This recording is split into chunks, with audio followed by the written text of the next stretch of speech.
if you want to raise your hand for a question, we'll call upon you individually. Coach, we'll start with you. First, I'd say thank God for this opportunity to even be here in this situation.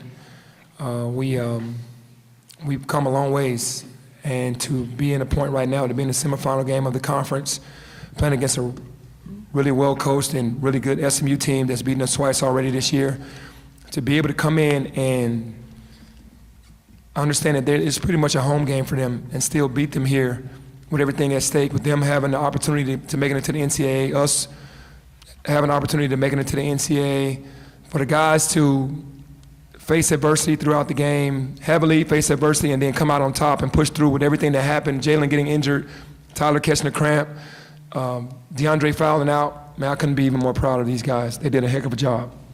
We'll go to the front right and then the green. Question for Earl and Penny. Obviously, with everything you said, Jalen, DeAndre's foul trouble, you needed somebody to step up kind of down the front court. What can you just kind of say about Earl's performance? It's we understand we call him easy. He's easy going, but we know he has game, and he was ready for his moment. He was ready for his opportunity. You know, I told him it can be an obligation, or it can be an opportunity. He seized the moment and took advantage of an opportunity and came in and played big for us, man. I'm really proud of him. He's been waiting his turn, and tonight he showed what he can. Well, we already know what he can do, but he showed up for us and played really well. Two things, Penny. Right here. There was a lot of things that happened that had to happen for you guys to win. But if you picked the most important thing, what was it? And then just the whole sequence with Jalen going down, going out, coming back, and then what's his status like? Take us through all that. I can honestly say this. In the first half, Earl comes in. I had been looking at him the entire half and told him, nodded to him and told him I was going to put him in. And he got in and got a tip in. And right before the end of the half, he made a heck of a block that could have changed momentum for them. And when he got that block, man, those are just winning plays. To me, that's like the biggest play of the game because he got a tip in, and then he came back.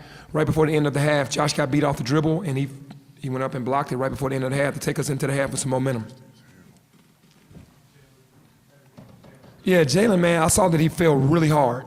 Like, he hit the court really hard. He didn't get the cushion on Kendrick Davis. You know, he goes in there and he tries to throw his body into him, and he was up so high that he hit the bottom. And when he fell, I was just hoping that his shoulder, his hand, nothing was broken. I know he'll be a little sore, but we'll take that over anything being broken. If you don't mind waiting for the microphone just so we can have someone recording it on it. Is it a sprain? He just has it taped right now. They hadn't told us exactly what it was. I just know he's going to be sore. We'll know more tonight. Thank you. Penny, coming into this game, you guys, over your last 13 games, you were 11-2, and those two losses happened to come to SMU. First off, how good did this one feel to get it against them? And second of all, do you guys feel like you're peaking at the right time right now? Well, yeah, you know, the first game, we didn't have everybody. They're still a good team. I've always respected their culture and how they play. They're very smart, and obviously they're well coached. So the first game, I knew it was going to be tough for us to win because we were undermanned, and the guys fought their butts off because it's just one of the 5,000-point scorers in that starting lineup. It's going to be hard for freshmen to beat them. We came into SMU with high hopes because we were on a streak, and they just beat us handily. Kendrick took over the game, and Marcus Weathers took over the game, and the rest of the guys just played unbelievable defense and did what they had to do. I didn't play the game plan that I wanted to play against them in either game, and I went back to what we were doing last year against Kendrick and just making his life hard, and we went back to what we used to do, and it worked. But it does make this win feel much better because we didn't want to go down 0-3 to those guys, and we really wanted to show what we were all about as well. Coach, a couple questions. Obviously, we're far from Memphis, but Memphis fans flooded the stands today, even chanting "Whoop That Trick," which is the anthem. So, did this at all feel like a home game for you guys, being that Memphis showed up in a way that was massive here at Dickies Arena? And then the second question is, can you just speak to Alo's performance with those crazy defensive plays throughout the course of the game? Yeah, it does seem like a home game. We saw the sea of blue, and our fans came out to really support, and we really appreciate that because this is a home game for SMU. And our fans came out to make noise and to give our guys the energy, and it helped a lot. And with Alo, nothing surprises me about him. He's a winner. And we always talk about winners winning. He just makes winning plays the entire game. Hey, Penny, this is your fourth year. This is your first time going to the championship game. What emotions are you feeling going to your first championship game? I feel great. You know, to be, you know, if you'd asked us a month ago, 3 months ago, you know, we would have been saying, yeah, we're going to be there, and then we went through the struggle. But now it just feels great because we're playing the type of Memphis basketball. Our defense is traveling, and anytime we have that, I'm great. But I'm feeling really good behind this. I'm going to enjoy this win tonight, but we know that we have a tough Houston team. But to be in the championship, yeah, I feel great. For Penny, then I have a question for Alo. Did going through the struggles that you went through this year help? In other words, you saw all the resilience that you built up this year sort of come to play today. Did that help today? It does. Everything that we went through, from the Georgia game, how we lost, from the ECU game, how we lost, how we gave up a bunch of points to Murray State in the second half, a 50-point half for them to win, playing against a team last night that all the experiences that we had with the 9 losses are coming into play right now when we get into adversity because we've been there before.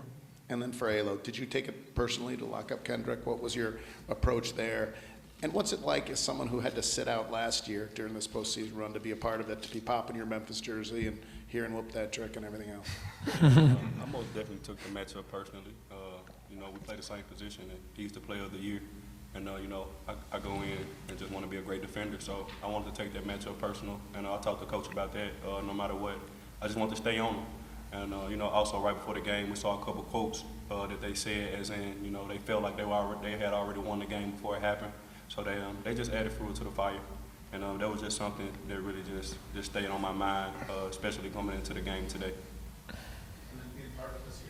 Oh, man, after sitting out last year, especially coming into the same practice arenas, when I couldn't even run full speed, and now we're going into there and I'm able to just be on the court, I'm just very thankful just to be more healthy than I was last year. And just to see the fans come out and being able to give them my all for Memphis, that's just the most important thing to me every day. For any of the players, your coach mentioned obviously Jalen got a couple of early fouls and then got hurt later on. Dandridge and Williams both got into foul trouble. Was there any point where you thought maybe this wasn't your day, or are you surprised to be sitting here getting ready for a championship game tomorrow? Like y'all said earlier, with the 9 losses, we've been through a lot of different things, and practice, we always play small sometimes, so we just had a lot of experience in those aspects, and we just did a great job of adjusting with Coach Penny, just putting us in the right situations to just weather the storm. And we never looked down or got rattled. We're a very experienced team from last season and this season, so we just always stay forward and just weather the storm.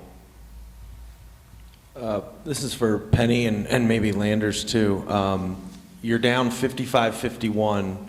It's like a media timeout or something, and you guys came out, and it goes to what you're saying generally, but what did you do, you think, offensively, defensively in those final 6 minutes where it felt like, you know, that ultimately that's where you won the game? For us, we just got the ball in the same players' hands and they capitalized. You know, they missed a lot of what we call small shots, little bunnies around the rim. Lester and Chiz, Landers missed a lot of shots. It was winning time, and they made baskets in the time that we needed them to make them. They had missed them the entire game, and then finally started making them at the end. We ran the same plays, they just capitalized on them. Landers, what was that like for you? I mean, you in the first half especially, it seemed like you missed a whole bunch of shots you've been making lately. How did that last stretch feel to really kind of gut out a win when things were stacked against you? For me, it felt good because Coach kept his trust in me. The players, they all kept finding me, and I just tried to find a way to come through for them. All right, the top middle. Hey, this one's for Penny, and then any individual player that wanted to touch on it. Just DeAndre, once he fouled out, he wasn't a non-factor in the game. He had energy on the bench. He was talking guys up. Just can you speak to kind of the veteran leadership he was showing, especially late in that game? Yeah, we know Dre. He felt like he let us down. So the one thing that he could do was cheer and be on the sideline, keeping the energy positive. And that's what he was going to do. You know, he wasn't just going to sit over there and pout because he fouled out. He wanted us to win the game, to have a second chance at it. And when his teammates started playing well, or when we were down 4 with 6 minutes and 55 seconds on the clock, he was just getting the guys back up. And You know, that's what you need. You need the selflessness instead of the selfishness. And in today's game, most players would have been over there pouting because they fouled out. That's just who DeAndre Williams is, man. He's a total team player. I'm sorry. I don't have I a just question didn't. for Earl, though. This is for Coach, right here. All right. I'll do Hello. this. Okay, so you had two players go down. For us, it really looked like they weren't going to come back. One, what was the conversation like when they said, hey, Coach, I want to come back? And then how was that a testament just not only to the character but the heart of your team? Yeah, well, when I went over to Jalen, he was crying. I was like, oh, my God, this has to be bad because he's tough. And he was like, my shoulder. Then he was like, I can't feel my hand. And I was like, is anything broke? I'm like the doctor. I'm checking him out to make sure that nothing was broken. And when nothing was broken, I was like, okay, come on, get up. And then once it's time to get up, nothing's broken. So when he went to the back, I knew he was going to come back. I knew he was going to go back there. He was not going to let us, play without him if anything wasn't broken. I knew he was going to come back. And with Tyler, he got a cramp and definitely wanted to come back in the game. But it just shows that those guys really want to win, that they want to be on the court and they want to be there for their teammates. It just shows how tough they are as well. All right, last questions from the friends in the front row. Earl, kind of what Penny was talking about earlier, when you came in, did you kind of sense that what was going on with JD, what was going on with Dre, that you kind of needed to do what you did today? Yeah, I did. Coach just preached, just be ready for your moment, and I was ready, I got to play today. All right, one last question. Earl, how much do you, obviously I would assume you follow college basketball at this time of year and have for a long time. This is the sort of thing you see at this time of year, somebody who's, steps up when their team needs them. How do you feel about that being you tonight? Bro. It's just a blessing. I just wanted to be ready for my moment. Just want to be there for my teammates, and overall, I just want to win any way I can, help the team. All right, thank you, guys. Thanks. That made me limp up here for one question. Sanchez. Oh.